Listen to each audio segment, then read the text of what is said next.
소돔과 고모라에 대한 심판의 이야기를 듣고 하나님께 중보 기도를 하던 아브람은 결국 그 땅이 심판을 당하는 장면을 목격하고는 남쪽 그랄 땅으로 옮겨가 살게 됩니다.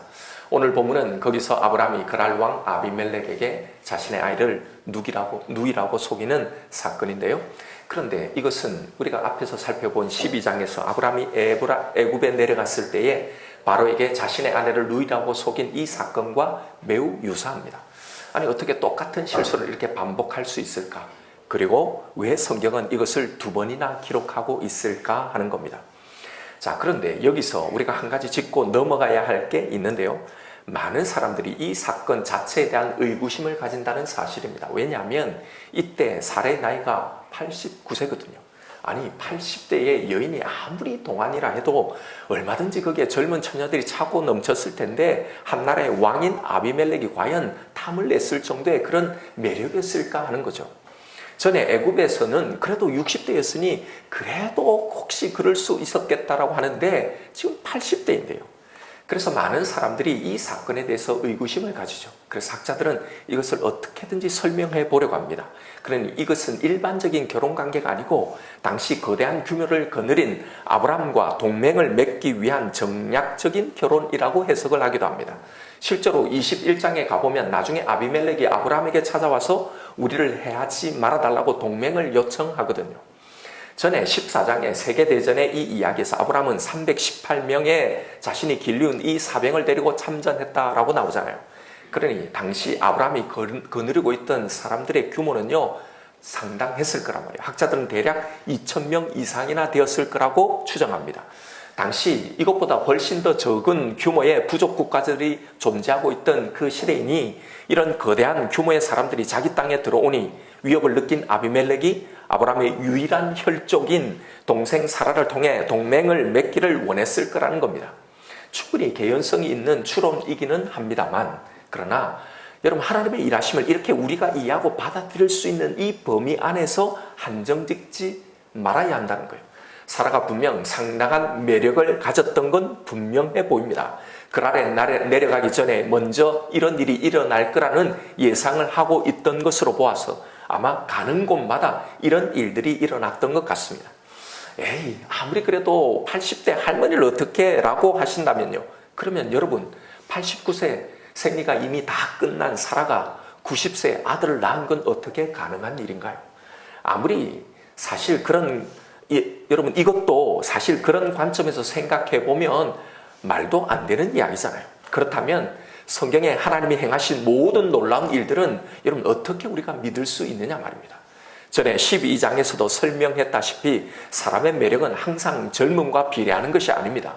오늘날도 나이를 초월해서 하는 이 사람들이 존재하고 있잖아요. 더군다나 전능하신 하나님이 당신의 어떤 특별한 섭리적인 목적을 위해서 이런 사건을 일으키셨다면요, 여기에 그것이 들어있다면, 하나님의 특별한 개입이 들어있다면 왜 이것이 전혀 불가능한 일이라고 생각하냐 말이죠.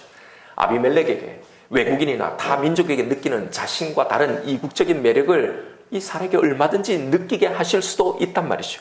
80대 나이라는 것이 믿겨지지 않을 정도의 젊음을 하나님 왜 주실 수 없겠느냐 말입니다. 사라에게 풍겨나는 어떤 매력이 있었겠죠. 외모만이 아니라 뭔가 다른 내적인 매력들도 있었을 겁니다. 당사자가 아니니 우리는 모르지만 당시 아비멜렉이 느꼈던 특별함이 얼마든지 그 속에 있을 수 있단 말이죠.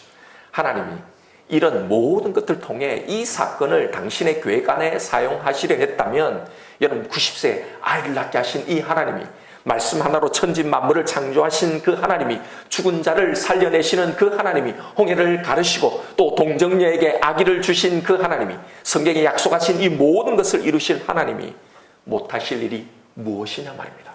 우리는 이런 차원에서, 이런 믿음으로 성경의 모든 말씀을 대해야 하는 거예요.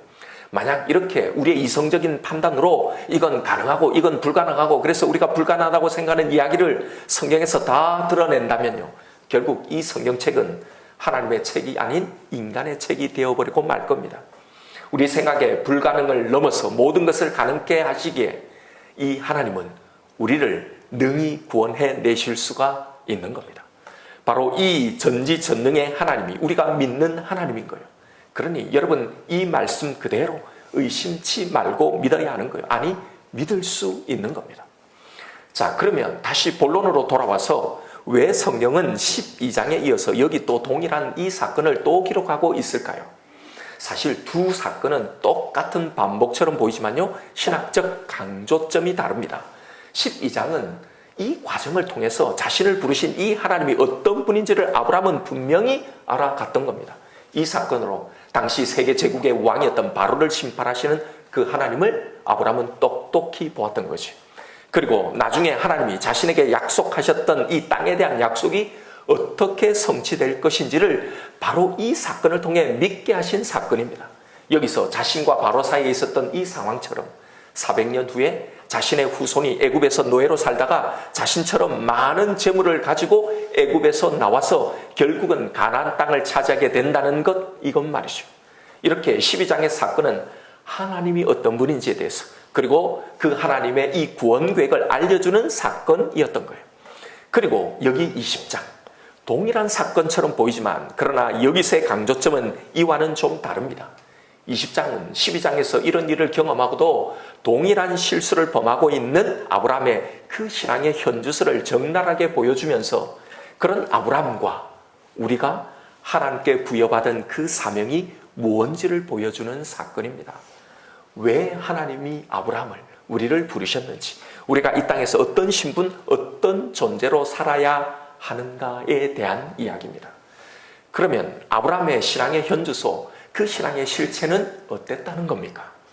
그럴 사람이 두려워서 자신의 아내를 누이라고 속이는 바로 그런 수준이었다는 거예요. 우리는 아브라함이 애굽과 그랄에서 이 두 번만 이런 실수를 한 것으로 생각하는데요.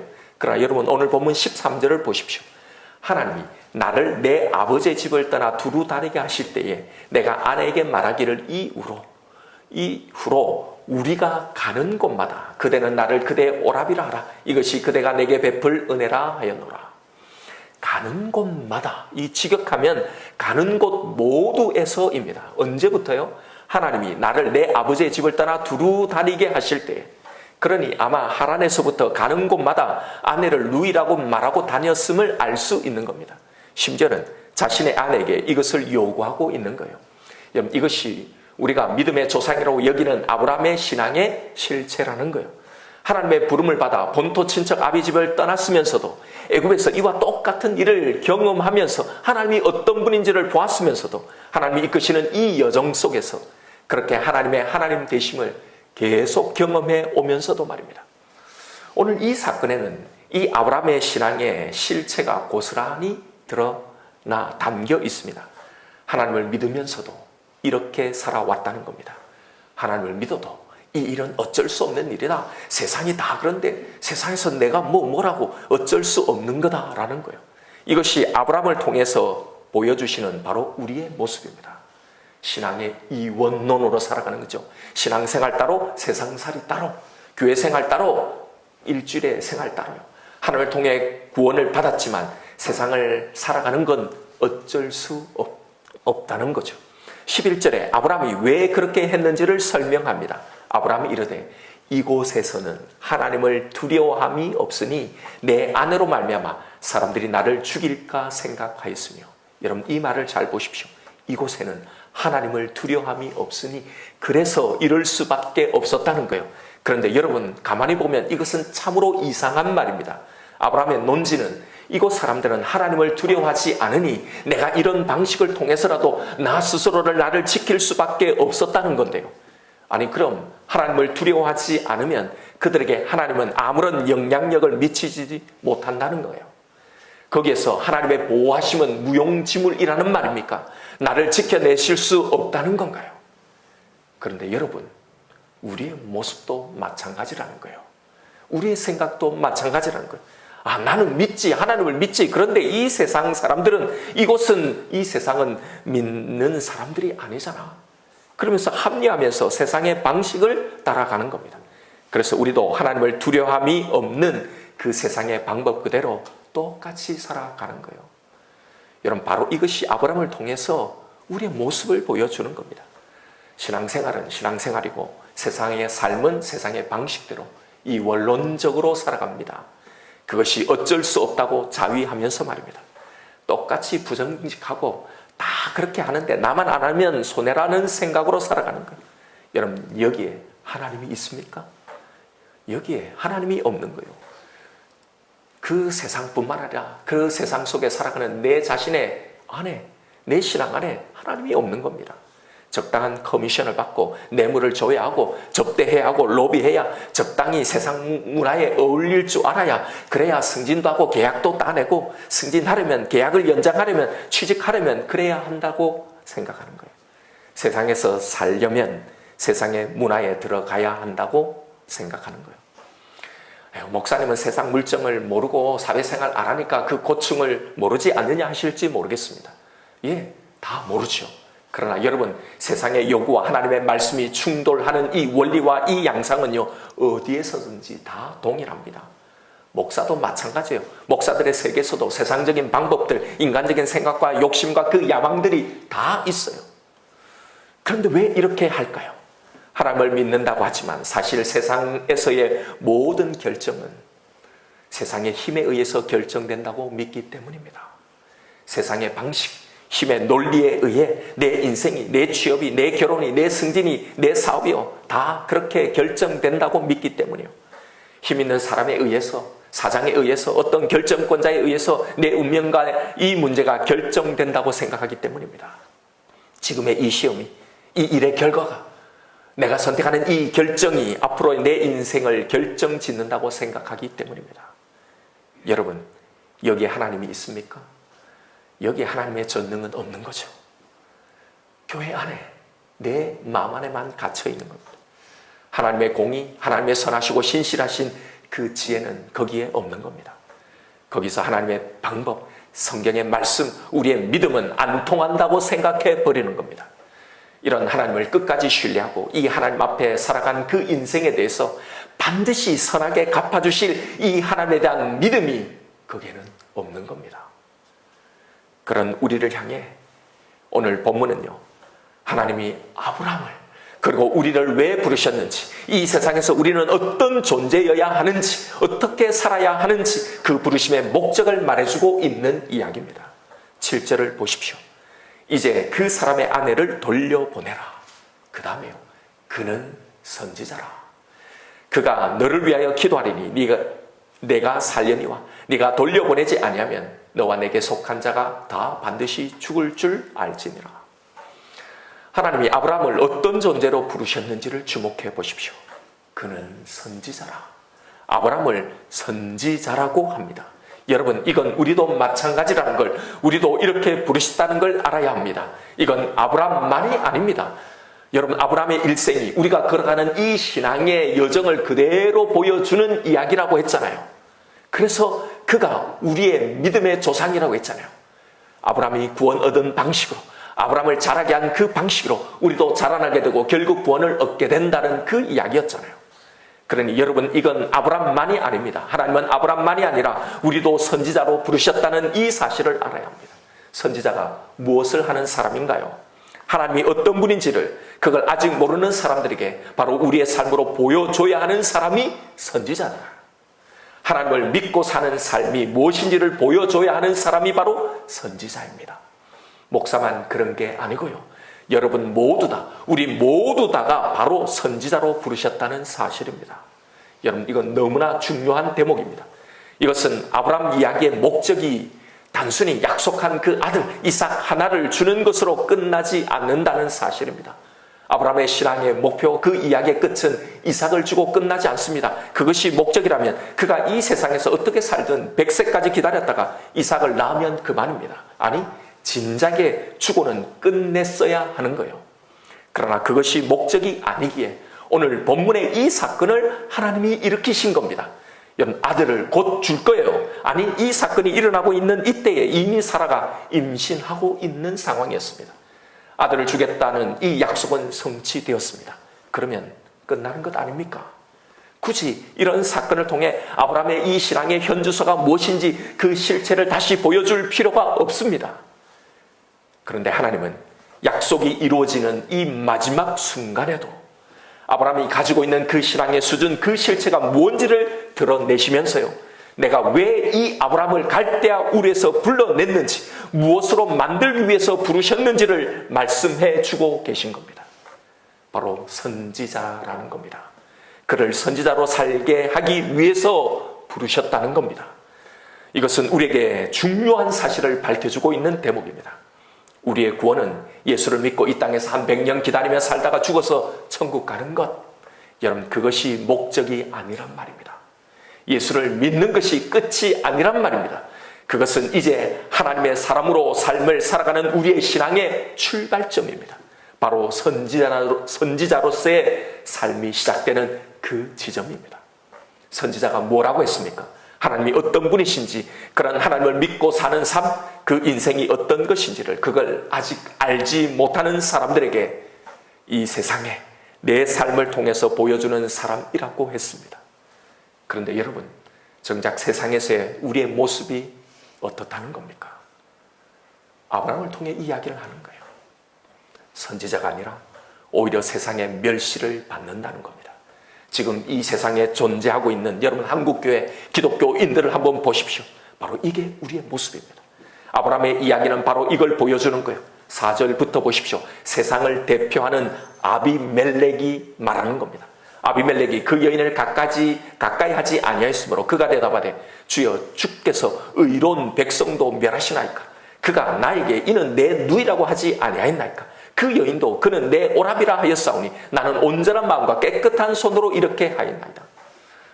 하나님의 백성이 이렇게 말하던데요. 하나님의 백성이 이렇게 살던데요. 예수 믿는 사람들도 거짓말하고 음란하고 신뢰를 저버리고 하던데요. 이것이 세상이 우리를 어떻게 보고 있는지를 지적하고 있는 대목입니다. 예전에 기독교 TV에서 기업이나 가게를 운영하는 사장님들의 인터뷰를 본 적이 있습니다. 믿는 사장님들이 아닌데요. 그 사장님들이 교회 다니는 사람들을 선호하지 않는다는 겁니다. 아니, 싫다는 겁니다. 너무 이기적이라는 거예요. 맨날 주일 성수에다 주일은 교회 가야 된다. 교회하러 뭐 일이 있어서 가야 된다. 단기 성격 때문에 이때는 반드시 휴가를 빼야 된다. 양보를 못한다. 늘 교회 일이 우선이더라는 거예요. 예, 물론 여러분, 우리의 삶의 우선순위가 당연히 하나님께 있어야죠. 그런데 이 인터뷰가 말하는 건요, 바로 이런 평가는, 이런 교회 다니는 사람들이 살았던 평소의 그 삶이 반영되어 있는 평가라는 거예요. 이건 단순히 주일 몇 번 내가 출근해야 된다는 그것 때문에 이 문제가 아니라 평소에 그의 모든 삶을 종합한 평가라는 겁니다. 왜 이런 평가가 나올까요? 우리가 주일 성소, 신앙의 우선순위를 두는 것은 너무나 당연합니다. 그러나 여러분, 그렇게 하기 위해서 평소에 더 열심히, 더 성실히, 더 정직하게 했더라면, 더 양보했더라면, 더 희생했더라면 주일에 못 나온다고 비난만 했을까 말입니다. 예전에 섬기던 교회 경찰 간부로 재직하던 장로님이 계셨어요. 그분이 세상에서, 직장에서 어떻게 그리스도인으로 살아갈지 자신의 삶을 간증한 적이 있습니다. 남들이 다 쉬고 싶은 그런 공휴일에 당직을 자신이 도맡아 했다는 거예요. 남들이 피하고 싶어하는 그런 날 근무를 자청해서 하고, 또 술은 안 마시지만 회식에 끝까지 참여하고 뒷마무리를 다 했다는 거예요. 혹 참석 못할 때는 참조금을 지급하고, 그랬더니 다 좋아하더라는 거예요. 그러니 여러분, 그분에 대한 신뢰가 생기는 거죠. 그러니 평소에 그 모습을 보고는 그의 삶의 우선순위를 이해하더라는 겁니다. 여러분, 이게 하루아침에 되었겠습니까? 왜 우리가 꼭 그렇게 살아야 되는가 하실 수도 있겠지만, 여러분, 우리를 그렇게 살라고 부르셨다는 사실입니다. 우리는 하나님의 영광을 위해 살도록 부름받았기 때문입니다. 이것이 바로 우리를 선지자라고 부르셨다는 이 말씀의 의미입니다. 9절, 10절은 우리를 향한 세상의 비난들입니다. 아비멜렉이 아브라함을 불러서 그에게 이르되, 네가 어찌하여 우리에게 이렇게 하느냐? 내가 무슨 죄를 내게 범하였기에 내가 나와 내 나라가 큰 죄에 빠질 뻔하게 하였느냐? 네가 합당하지 아니한 일을 내게 행하였도다고. 아비멜렉이 또 아브라함에게 이르되, 네가 무슨 뜻으로 이렇게 하였느냐? 어찌하여 이렇게 하였느냐? 무슨 뜻으로 이렇게 한 거냐? 니네들 하나님을 믿는다며, 교회를 다닌다며, 그럼 뭔가 달라야 하는 것 아닌가라는 이 말입니다. 왜 우리만 희생하고 양보해야 하느냐? 아닙니다. 바로 그렇게 살라고 부르신 거란 말입니다. 선지자로 살라고 말입니다. 여러분, 세상에 믿지 않는 동료가, 믿지 않는 가족이 나에 대해서 뭐라고 평가하는지를 한번 보십시오. 나는 내 직장에서 어떤 평가를 받고 있는지요. 나는 세상에서 선지자로서의 이 사명을 감당하고 있습니까? 하나님은 나의 삶을 보시면서 나를 선지자라고 인정하실까요? 하나님을 믿고 삶에도 불구하고 삶으로 그들과 아무런 구별됨이 없는 동일한 삶을 살고 있지 않는가 말입니다. 우리가 제대로 선지자의 사명을 감당하고 살면 어떤 일이 일어나는지를 보십시오. 창세기 21장 22절입니다. 그때 아비멜렉과 그 군대 장관 비골이 아브라함에게 말하여 이르되 네가 무슨 일을 하든지 하나님이 너와 함께 계시도다. 그런즉 너는 나와 내 아들과 내 손자에게 거짓되이 행하지 아니하기를 이제 여기서 하나님을 가리켜 내게 맹세하라. 내가 내게 후대한 대로 너도 나와 내가 머무는 이 땅에서 행하여 보이라. 네가 무슨 일을 하든지 하나님이 너와 함께 계시도다. 그러니 이제 나와 동맹을 맺자. 오히려 자신의 안위를 구하며 아브라함과 동맹을 제안해 오는 겁니다. 이것이 세상에 대한 우리의 위치여야 하는 거예요. 이게 바로 나를 보내신 나의 그 세상에서 선지자로 살아가는 그 삶의 모습이라는 겁니다. 우리가 선지자의 사명을 제대로 감당하면 세상이 우리가 가진 이 믿음과 이 영적인 실체에 대해서 물어온다는 겁니다. 쟤는 뭐가 저리 당당하고 뭐가 저렇게 자신있고 담대하지? 뭐가 저리 기쁘고 왜 저렇게 감사하고 만족하며 살지? 쟤는 왜 이런 상황에서 두려워하지 않는 거지? 제가 가진 게 뭘까? 뭐가 다를까? 이것이 선지자의 영향력인 겁니다. 베드로전서 3장 13절에 보면요, 이런 말이 나옵니다. 또 너희가 열심으로 선을 행하면 누가 너희를 헤아려?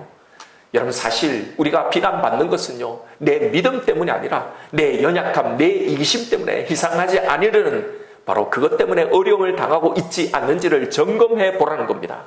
14절에 그러나 의를 위하여 고난을 받으면 복 있는 자니 그들이 두려워하는 것을 두려워하지 말며 근심하지 말고 세상과 다른 삶, 선지자의 삶을 살아라는 거예요. 그럴 때 15절 너희 마음에 그리스도를 주로 삼아 거룩하게 하고 너희 속에 있는 소망에 관한 이유를 묻는 자에게는 대답할 것을 항상 준비하되 온유와 두려움으로 하고. 여러분, 우리는 우리를 부르신 그 목적대로 내가 살아가고 있는 나의 그 세상에 선지자로 살아가야 합니다. 바로 이것이 우리가 살아내야 할 선지자의 삶이라는 걸 기억하십시다. 바로 그걸 위해서 우리를 부르시고 구원해 내셨다는 이 사실을.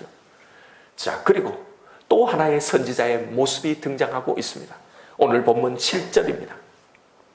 이제 그 사람의 아내를 돌려보내라. 그는 선지자라. 그가 너를 위하여 기도하리니 네가 살려니와 내가 돌려보내지 아니하면 너와 내게 속한 자가 다 반드시 죽을 줄 알지니라. 17절입니다.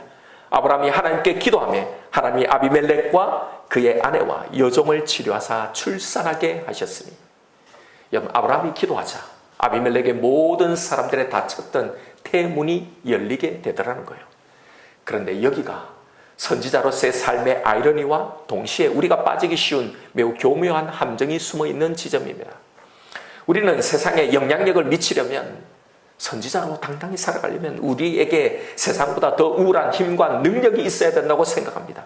그들보다 더 잘 풀리고 더 가지고 더 잘 살고 모든 면에서 그들보다 더 높은 포지션에 있어야 영향력을 미칠 수 있는 그런 선지자의 삶을 살아갈 수 있다고 생각하는 겁니다.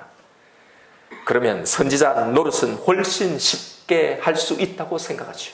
날 봐라, 예수를 믿으니 이렇게 되잖아. 하나님은 정말 살아계신다. 너도 예수를 믿어라. 하나님을 믿어라. 아, 그래, 너를 보니 진짜 하나님이 살아계신 것 같아. 여러분, 사실 우리가 꿈꾸고 바라는 선지자의 이 역할은 이런 겁니다. 그런데 과연 그렇게 되어야, 그래야 진짜 선지자의 사명을 감당할 수 있는 걸까요? 선지자의 일은 그렇게 돼야만 할 수 있는 일일까요? 만약 그렇게 생각하신다면 오늘 본문에서 하나님이 아브라함을 이런 선지자로 부르셔놓고 그 아브라함에게 하시는 일이 무엇인지를 다시 한번 보십시오. 성경이 보여주는 선지자의 모습은 우리의 생각과는 완전히 다릅니다. 여기가 선지자로서의 삶의 아이러니가 숨어있는 지점이에요. 아비멜렉과 그의 종들의 아내들에게 태문을 열리도록 기도하자 태문이 열리는 놀라운 능력을 발휘하는 이 선지자 아브라함은, 잘 보십시오. 그런데 정작 그런 자신은 100세가 되도록 태가 다쳐서 자녀가 없는 삶을 살아야 했다는 사실입니다. 물론 이때는 사라가 임신을 하고 있었지요. 그러나 여전히 아이는 없는 상태였습니다. 이것이 우리가 이 땅에서 선지자로 살아가는 신앙생활의 어려움이자 바로 역설인 겁니다. 우리는 세상을 향해 부유함을, 건강함을, 결혼이나 승진이나 대박을, 자녀들을, 형통함을 우리는 빌어줄 수 있습니다. 그럴 수 있는 선지자입니다. 그런데 정작 우리에게는 이것이 없습니다. 이것을 주면서 선지자로 노릇하라고 하면 얼마나 좋겠어요. 그런데 선지자인데 정작 더 나을 것이 없는 삶의 환경입니다. 이것이 세상을 향해 선지자의 삶을 살아가야 하는 바로 그 신자들의 삶의 아이러니라는 거예요. 왜 그렇게 하실까? 아니, 큰 것 달라고 하는 것도 아닌데 이런 소소한 능력조차도 안 주실까? 그러면서 왜 선지자로 살아가야 하실까? 그래서 오히려 세상에 대해서 왜 이토록 주눅들게 하시면서 선지자로 살아가라고 하실까?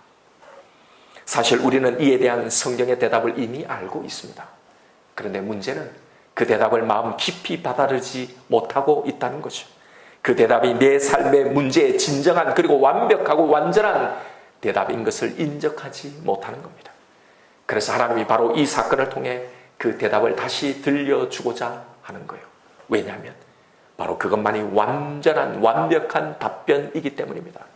여러분, 성경이 들려주는 바울의 이야기를 한번 보면 오늘 본문의 아브라함의 이 이야기를 우리는 이해할 수 있습니다. 바울은 자신의 질병, 곧 육체의 가시를 위해 3번이나 간절히 기도를 합니다. 그때 하나님의 대답이 이러했습니다. 고린도후서 12장 7절에 여러 계시를 받은 것이 지극히 크므로 너무 자만하지 않게 하시려고 내 육체의 가시 곧 사탄의 사사를 주셨으니 이는 나를 쳐서 너무 자만하지 않게 하려 하십니다. 이것이 내게서 떠나가게 하기 위하여 내가 3번 주께 간구하였더니 나에게 이르시기를 내 은혜가 네게 족하도다. 이는 내 능력이 약한 데서 온전하여 짐이라 하신지라. 그러므로 도리어 크게 기뻐함으로 나의 여러 약한 것에 대하여 자랑하리. 이는 그리스도의 능력이 내게 머물게 하려 함이라. 그러므로 내가 그리스도를 위하여 약한 것들과 능력과 궁핍과 박해와 공고를 기뻐하노니 이는 내가 약할 때 그때 강함이라. 여기에 하나님의 대답이 나옵니다. 나의 은혜가 너에게 지금 너의 상황에 족하도다. 이는 내 능력이 약한 데서 온전하여짐이라. 자신의 병은 고쳐지지 못하면서도 병 고침을 통해 예수의 복음의 능력을 증거했던 선지자 바울의 이야기입니다. 그 병이 안질인지 간질인지 잘 모르지만 여러분 한번 상상을 해보십시오. 능력의 예수, 죽음과 그 어떤 고난에서 건져주시는 이 복음의 능력을 전하는데 정작 자신은 눈이 잘 보이지 않아요. 전도하다가 막 갑자기 거품을 울고 쓰러져요. 여러분 어떻게 전도가 되겠습니까? 네 병이나 고쳐라. 그러면 내가 믿겠다. 얼마나 많은 조롱들이 있었겠습니까? 그래서 목숨을 걸고 3번이나 기도를 한 겁니다. 그냥 단순한 작정 기도가 아니에요. 하나님 나 잘 먹고 잘 살라고 이런 것 아니에요. 이 몸으로 어떻게 전도를 해요? 전도가 안 돼요. 오히려 하나님의 영광을 가려요. 그러니 하나님 고쳐주십시오. 그런데 주님은 나의 은혜가 내게 족하다라고 대답하시는 거예요. 나의 능력은 너의 어떠함, 너의 강함에서 오는 것이 아니고 너의 약함에서 온다는 겁니다. 바울은 이 하나님의 대답을 깨달은 겁니다. 하나님의 능력이 드러나기 위해서 내 강함이 필요한 것이 아니구나. 오히려 내 약함에도 불구하고 역사하실 그때 하나님의 능력이 더 드러나게 되는구나. 내 연약함을 내가 직시할 때 그때 내가 진짜 하나님의 그 크신 능력을 내가 진짜 믿게 되는구나. 하나님 제가 당신의 진정한 도구라면 하나님의 편한 대로 사용하여 주십시오 라고 기도하는 것. 여러분 바로 이거예요. 언제 하나님의 능력이 나에게 가장 강하게 되는 겁니까? 내가 아무것도 할 수 없을 때요. 내가 참으로 연약할 때, 그때 비로소 내 안에 하나님의 능력이 가장 강하게 되는 거예요.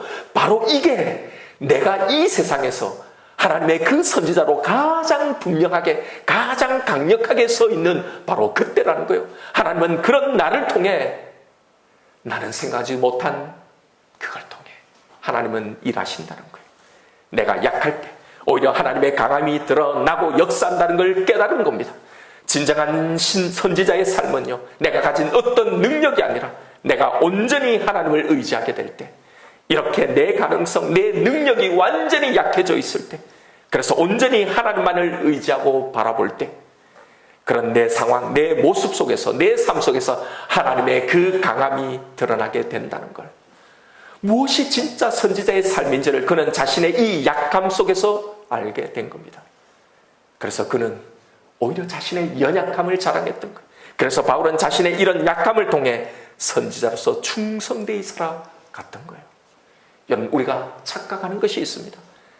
그런데 예수의 복음은요, 우리의 착각처럼 세상의 힘과 능력의 방식으로 존재하지 않는다는 사실입니다. 그러니 그것을 전하는 우리의 삶도 그러해야 하는 겁니다. 예수의 오심이 그러했습니다. 고운 모양도 없고 흠모할 만한 아름다운 것도 없이 연한 순같이 마른 땅에 자라나는 풀같이 오셨습니다. 그렇게 복음은 사람들이 그 가치를 알아차리지 못하는 밭에 감추인 보화로 와 있는 겁니다. 여러분, 드러나 있다면 누구나 다 알죠. 그런데 숨겨져 있는 겁니다. 성공한 나, 잘된 나, 예수를 믿으면 이렇게 된다라고 전하는 그 선지자, 여러분, 그 말을 왜 세상 사람들이 안 믿겠습니까? 그러면 다 몰려오죠. 그런데 결국은 그것은 그 강함, 그것을 위해서 오는 것이지 하나님을 진짜 믿는 믿음으로 오는 것이 아니란 말입니다. 그래서 우리를 그렇게 그런 모습으로, 강한 모습으로, 능력의 모습으로 영향력을 미치고 높은 자리에 있는 그 포지션에서 이 선지자의 사명을 감당하는 게 아니라 나의 가장 연약한 그 모습을 통해서 이 일을 감당하기를 원하시는 겁니다. 다 몰라도 너는 나의 능력을 알고 있으니 된다. 그러니 그것으로 너는 충분히 선지자의 사명을 감당하고 있는 거다. 이 땅에 그렇게 내가 원하는 모습으로 살아가고 있는 거다라고 말씀하시는 거예요. 바울은 이걸 깨달은 거예요. 여러분, 우리의 잘못된 이해 때문에 우리는 그 보화를 가지고 있으면서도 세상에 늘 주눅들어 살아갑니다. 바울은 이걸 깨달은 거예요. 하나님의 능력이 드러나기 위해서 내 강함이 필요한 게 아니구나. 그래서 바울은 고린도후서 4장 7절에서 이렇게 고백을 합니다. 우리가 이 보배를 질그릇에 가졌으니 이는 심히 큰 능력은 하나님께 있고 우리에게 있지 아니함을 알게 하려 함이라. 여러분, 이 귀한 보배가 어디에 담겨 있다고 합니까? 질그릇입니다. 은그릇, 금그릇이 아니라 아무 보잘것없는 질그릇에 이 보배가 담겨져 있다는 거예요. 하나님이 능력이 없어서가 아닙니다. 일부러 가장 볼품없는 그 그릇에 당신의 능력을 담아놓으신 거예요. 이게 하나님의 의도라는 거예요. 왜요? 이것은 심히 큰 하나님의 능력이 우리에게 있는 것이 아니라, 우리의 어떠함이 아니라 오히려 우리가 약할 때 하나님에게 있다는 걸 알게 하려고요. 여러분, 우리가 재벌이고 높은 지위에 있고 영향력을 행사하는 그런 사람이고 유명하면 전도하기가 쉽겠지요. 내가 지위가 있으니 내 말빨이 먹히니, 그러나 아닙니다. 하나님의 능력은 질그릇 속에서 그 가치를 드러내는 겁니다. 그러면서 그 질그릇의 실체를 보여주는 거예요. 8절에 우리가 사방으로 우겨쌈을 당하여도 쌓이지 아니하고 답답한 일을 당하여도 낙심하지 아니하며 박해를 받아도 버림받지 아니하며 거꾸리뜸을 당하여도 망하지 아니하고, 우리가 항상 예수의 죽음을 몸에 짊어지면, 여러분 보십시오, 이게 질그릇이잖아요. 이 속에 진짜 능력이 나타난다는 거예요. 예수의 생명이 또한 우리의 몸에 나타나게 하려 함이라. 우리 살아있는 자가 항상 예수를 위하여 죽음에 넘겨지면 예수의 생명이 또한 우리의 죽을 육체에 나타나게 하려 함이니라. 이게 질그릇의 실체입니다. 이게 선지자의 삶의 모습입니다. 그러기에 우리가 더 하나님을 의지할 수 있는 겁니다. 그래서 18절에 뭐라고 이야기합니까? 우리가 주목하는 것은 보이는 것이 아니요 보이지 않는 것이니 보이는 것은 잠깐이요 보이지 않는 것은 영원함이라. 이 보이는 것에 주눅들지 않고 보이지 않는 것을 믿으며 그 안에서 당당히 살아가는 우리의 삶, 바로 이것이 우리를 부르신 하나님의 목적, 그 선지자의 모습이라는 거예요. 그런데 여러분, 사람들은 자꾸 자신의 이 질글쇠 신경을 쓰는 거예요. 그것이 은그릇 금급으로서로 바뀌어야 능력을 발휘한다고 생각하는 겁니다. 그래서 우리의 시간과 우리의 노력을 그것을 바꾸는 것에 그 신앙의 시간과 에너지를 다 쓰는 겁니다. 그걸 바꾸기에 내 모든 영적인 육적인 에너지를 거기에 다 쏟으며 살아가는 거예요. 이게 돼야 내가 선지자로서 좀 살아갈 수 있는 거라고. 이게 이 땅에서 하나님을 드러내는 선지자로서의 삶에서 훨씬 더 유리할 거라고 믿으면서, 혹은 그것이 없어서 나는 지금 제대로 선지자의 사명을 감당하지 못하고 있다고 생각하면서 말입니다. 아니에요. 여러분, 우리의 선지자로서의 진정한 힘과 능력은 질그릇인 내가 아니라 지질이 궁상맞은 질그릇 같은 내 삶 속에 담겨 있는 이 예수에게서 발휘가 되는 겁니다. 나는 아이가 한 명도 없어도 아비멜렉의 태의 문을 열어달라고 기도할 수가 있고, 나는 병에 걸렸지만 너희들의 병을 고칠 수 있는 예수의 능력을 믿으라고 담대히 말할 수가 있는 겁니다. 문제는 현재 내가 질그릇이냐 금그릇이냐가 아닙니다. 내가 무엇일지라도 내 삶 속에 예수를 담아내고 있느냐가 중요합니다. 내 안에 진짜 그 하나님이 능력으로 존재하고 있느냐 말입니다. 내 삶을 통해 누가 그려지고 있느냐는 겁니다. 하나님은 바로 이것을 통해 우리가 이 땅에서 선지자로 살기를 원하시는 거예요. 여러분, 하나님이 두려움이 없는 내가 살아가는 이 세상에서 나를 선지자로 살아가라고 부르셨음을 기억하십시오. 이 세상에서 내가 살아야 할 선지자의 삶이 무엇인지를 기억하십시오. 첫 번째, 아무도 하나님을 두려워하지 않고 살아가는 그곳에서 나는 나의 하나님은 살아계심을 믿고 살아가는 겁니다. 아무도 믿지 않는 그곳에서 나는 나를 죽일 것 같이 위협해오는 모든 것에 쫄지 마십시오. 세상의 모든 결정은 세상의 힘이 결정하는 것이 아니라 결국 하나님의 의에 결정이 된다는 것, 그곳에 내 온 삶을 통해 그것을 믿고 그것에서 살아가는 겁니다. 그러니 세상 사람들이 두려워하는 것을 여러분 같이 두려워하지 말고요, 오직 하나님만 두려워하는 삶을 살아가는 겁니다. 이게 이 땅에서 우리가 살아내야 할 선지자의 모습입니다. 두 번째로는 내 삶을 통해 전달해야 할 이 메시지가 온전히 전달되도록 내 직장, 내 가정, 내가 살아가는 그 세상에서 먼저 희생하고 양보하고 손해보며 살아가는 겁니다. 이기적이라고 세상의 비난을 받고 살아가는 그리스도인으로 살면 안 되는 거예요. 내가 살아가는 그 세상, 거기서 그렇게 살아가는 겁니다. 세 번째로, 나의 그릇이 금이냐 금으로나 은으로 변해야만 멋진 성공한 선지자로서의 삶을 살 수 있을 거라는 이 거짓에 속아 살지 않는 겁니다. 그걸 금으로 은으로 바꾸느라 진짜 내가 살아내야 할 그 선지자의 시간들, 그 삶을 흘려보내지 마십시오. 나의 어떠함을 증명해서 하나님을 증명하려고 하지 마십시오. 허락하신 그 모습, 살아가라고 하신 그 환경, 그 자리에서 온전히 주님을 신뢰하며 내 안에서 참 능력으로 살아가는 그 삶, 그로 인해 진짜 만족하며 살아가는 그 삶이 선지자의 삶입니다. 하나님은 내 삶의 어떤 결과를 통해 영광 받으시는 게 아니라요, 당신을 신뢰하며 걸어가는 우리의 삶의 이 과정에서 영광을 받으신다는 사실을 놓치지 마십시다. 전혀 기뻐하지 못할 상황에서 하나님을 신뢰함으로 기뻐하고, 평안하지 못할 상황에서 십자가를 붙들며 평안을 누리고, 그러지 못한 상황에서도 하나님은 그래도 신실하십니다. 선하십니다. 하나님은 옳으십니다라는 고백을 통해 영광을 받으시는 것. 이것이 볼품없는 내 인생의 질그릇 속에서 이 예수가 가장 존귀하게 드러나는 그런 선지자의 삶인 겁니다. 여러분, 이것으로 충분합니다. 이것이 우리가 살아내야 할 온전한 선지자의 삶인 거예요. 내 삶의 모습을 보며 낙심하지 말고요, 당당히 이 선지자의 삶을 나의 세상 거기에서 살아가는 겁니다. 제가 학생 운동을 할 때 대부분 그때는 졸업 전에 다 취업을 했어요. 거의 다 대기업을. 그런데 그때 학생 운동하던 선배들이요, 그 길을 포기하고요, 다 공장으로 공돌이가 되어 간 거예요. 그렇게 간 그 공장에서 어떤 한 선배는 손가락을 절단당하고, 어떤 한 선배는 노조에서 함께 투쟁하다가 분신해서 죽었습니다. 여러분, 그들이 그렇게 산 것은요, 그들에게도 믿음이 있었기 때문입니다. 그들은 혁명은 피를 먹고 자라는 나무라는 이 말을 믿었던 거예요. 지금 그 꽃이 다 못 펴도, 내가 그 꽃을 내 때 못 봐도 반드시 피게 될 그날을 믿으면서요, 기꺼이 거기에 자신의 피를 쏟아 부었던 거예요. 이 세상 사람들도 세상의 선지자로서 이렇게 목숨 걸고 공장 가고 인생을 바치며 그렇게 당당하게 살아가는데, 하나님의 자녀인 우리는 왜 이렇게 우리가 믿는 이 진리를 신뢰하지 못하는가 말입니다. 하나님을 향한 그 믿음이 인간의 이 신념, 이데올로기보다 못하면 어떻게 되겠냐 말입니다. 여러분, 우리는 하나님의 선지자들입니다. 하나님을 믿고 사는 삶이 무언지를 보여줘야 합니다.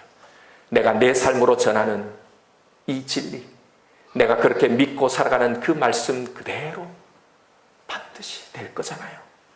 이것을 정말로 믿고 이 땅에서 나를 살아라고 보내신 나의 그 세상에서 이런 선지자, 나를 부르신 그 모습대로 살아가시는 저와 여러분 우리가 되기를 주님의 이름으로 축원드립니다.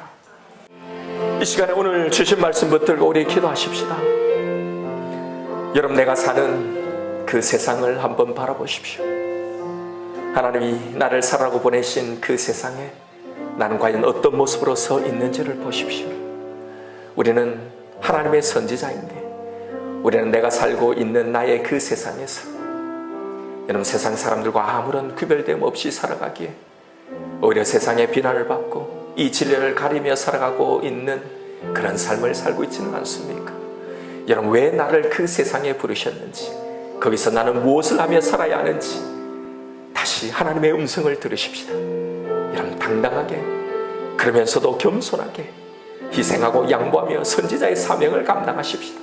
내가 살아가는 그 세상에서 내 형편, 내 삶의 그릇이 어떠할지라도 여기에 내 삶의 예수를 담아내십시다. 아무도 하나님을 두려워하지 않는 그 세상에 나는 하나님을 두려워하는 사람으로 서 있으십시다. 세상이 두려워하는 것을 두려워하지 않고 오직 하나님으로, 하나님을 두려워하는 그 사람으로 서 있으십시다. 내 안에 오직 하나님으로 인해서 감사하고 충만한 자로 그 속에 서 있으십시다. 여러분, 이것으로 충분합니다. 바로 그곳에서 내가 그렇게 살기만 하면 됩니다. 여러분, 주눅들지 말고 담대히 이 세상에 그 어떤 것이 줄 수 없는 그 평강을, 그 만족을 내 삶에 담아내십시다. 바로 이런 선지자의 삶을 살아가십시다. 이 시간 나에게 주신 말씀이 있을 겁니다. 우리 이 말씀 붙들고 나아같이 주님 이름 한번 크게 부르며 기도하며 나아가십시다.